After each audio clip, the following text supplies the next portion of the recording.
The Imperial Guardsmen are often portrayed as dispensable infantry that are sent in huge numbers until a problem sorts itself out. While this is true, there is another side to the armies of humanity that isn't commonly shown. Guardsmen are well-trained units, better than most soldiers of the 21st century. They are also armed with lasguns, which can shoot off an arm or a leg with one shot. They also have flak armor, which can deflect most bullets that are lesser than a 30 caliber. They are in fact recruited for their high performance in militias and planetary defense forces. Some, like the Cadian Guard and the Krieg, are trained since childhood and can fight in any circumstance. But the horrors of the universe in the grim dark is to that high a degree that even these tough soldiers are seen as meager units. But then again, even the Xenos and Chaos forces have their own lowly infantry units or basic creatures that only make a change if they attack in massive numbers. So we will showcase 10 Xenos and Chaos soldiers that an Imperial Guard squad or a platoon can take on in an evenly numbered matchup, or at least for a couple of them put up a good fight. So let's get to it. Number 1. The Orc GRETCHINS. Also known as GROTs, they are smaller and less brave than the regular Orc boys. They are used as shields or to clear minefields and sometimes even eaten as food. They are low in the Orc hierarchy and perform menial tasks like scavenging or manual labor. Gretchin enjoy fighting weaker foes, of which there are just a few types, and many use old ineffective guns and daggers. They need to be forced into battle by runt herds using grabber sticks or grot pods.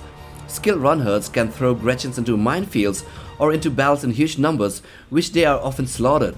A squad of Imperial Guardsmen can easily shoot down a great number of these grots. Even in close combat, they are massacred en masse. The only way for the grots to be able to put up a good fight is if the odds are stacked on their favor.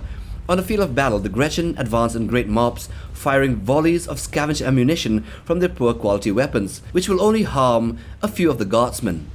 Number 2. The Tyranid Gaunts.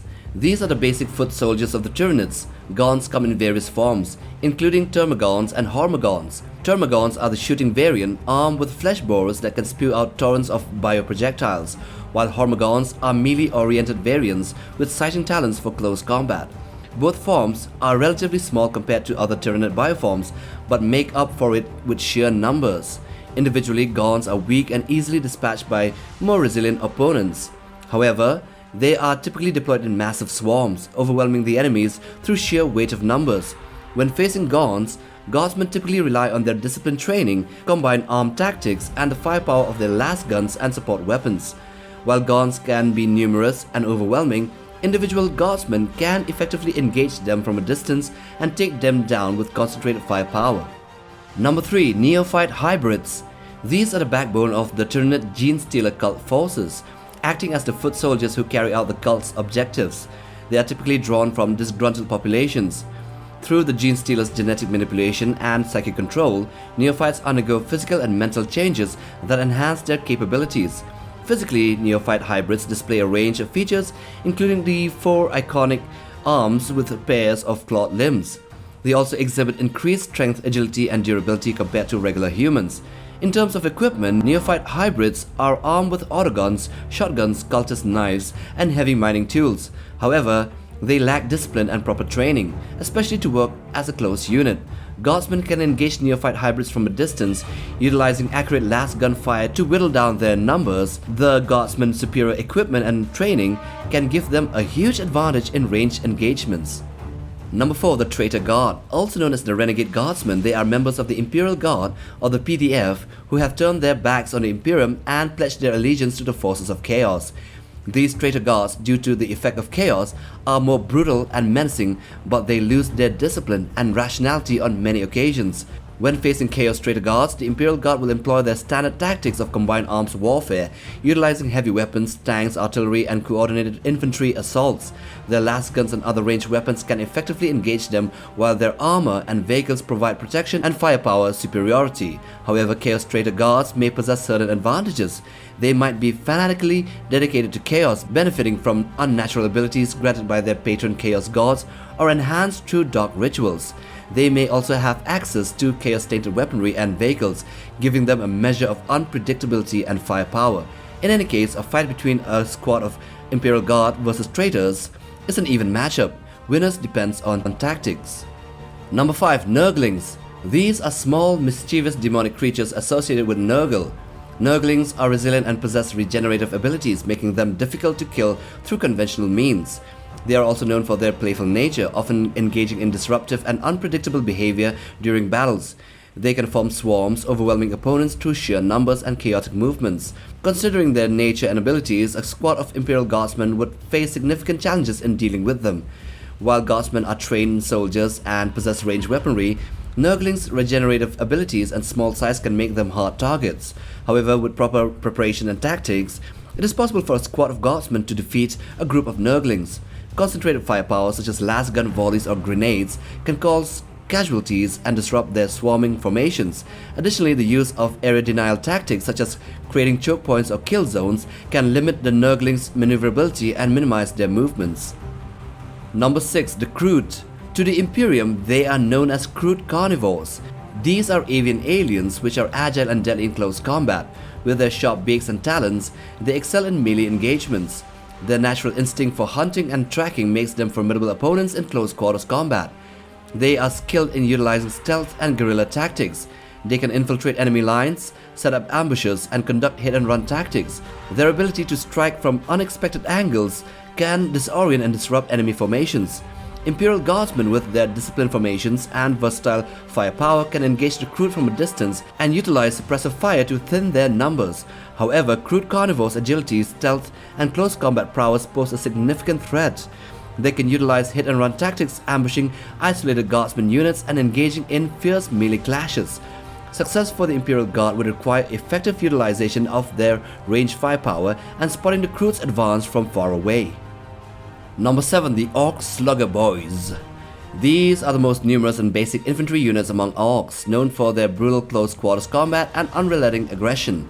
They are characterized by their love for melee combat and their reliance on close-range weapons called sluggas or choppers. Sluggas are short-range pistols that fire crude but deadly projectiles. Choppers are brutal close combat weapons, typically large blades or axes.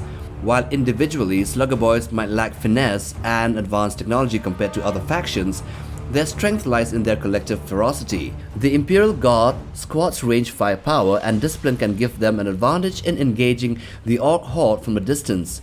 They can focus their fire on individual SLUGGA BOYZ at a time to thin their numbers gradually. But once the Orcs close their distance and there is still quite a number of them, then the game would be different. The Imperial Guard squad would need to rely on their disciplined defensive formations and effective use of support weapons to fend off the savage onslaught.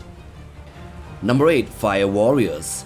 These Tau infantry are highly trained and well-disciplined soldiers. They undergo rigorous training from a young age, instilling in them a strong sense of duty and efficiency in battle. Equipped with pulse rifles, they are proficient in engaging enemies from very long range. These energy-based weapons have good accuracy and rate of fire, allowing them to lay down suppressive fire or focus on individual targets. They have access to advanced targeting systems and communications devices. While Fire Warriors excel in ranged combat, they are not as good in close quarters engagements.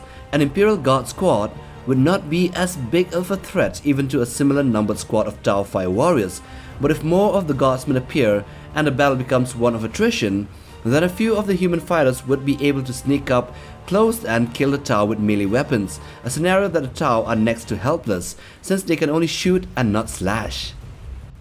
Number 9. The ELDAR Guardians. These are the militia infantry of the Eldari craft worlds, serving various tactical roles in defense of their homes. Trained in the arts of warfare, all adult Asuryani can be called upon to arms if their craft world is threatened. While pursuing civilian roles in times of peace, they are prepared to fight if necessary. On some craft worlds, Guardians are the most common warriors due to the limited number of dedicated aspect warriors. Even though the Eldar are physically inferior to the Space Marines, they are still superior to a normal human, and the Imperial Guard are just men. With lasguns against a faster species with more advanced technology, there is little chance that a squad of Guardsmen winning over an evenly numbered Eldar Guardian force. But they could kill a few of them given the right tactics, and with the Astra Militarum having near unlimited numbers, more squads or platoons could be thrown in to win the fight by attrition. Number 10. The KABALITE Warriors. These are the backbone of the Drukhari, the Dark Eldar, forming the mainstay of their forces. They are skilled warriors, highly trained and equipped with advanced weaponry and armor. It's important to note that even the weakest warriors of the Drukhari are still a threat to most enemies. In a head-on engagement, the outcome would depend on multiple factors. The Kabalite warriors' speed, agility, and advanced weaponry provides them with advantage in mobility and firepower. They can employ hit-and-run tactics, striking from range and minimizing exposure to return fire. However, Guardsmen possess numerical superiority and a wide array of firepower and the ability to create a defensive position. Their ability to saturate an area with last fire and utilize heavy weapons can pose a significant threat to the Kabalite warriors. If the Guardsmen can maintain disciplined formations, effectively utilize cover and employ coordinated firepower, they have a chance to neutralize or suppress the Kabalite warriors. But this means at least a 3-to-1 ratio advantage to the Guardsmen in number, which they really often have against the critically endangered Drukhari. So I see that many of you haven't subscribed yet. It would do us a huge favor if you would only smash that red button and also like the video to push us through the YouTube algorithm. And while you're at it, bang on that bell icon as well for notifications. Till the next time, take care, boys.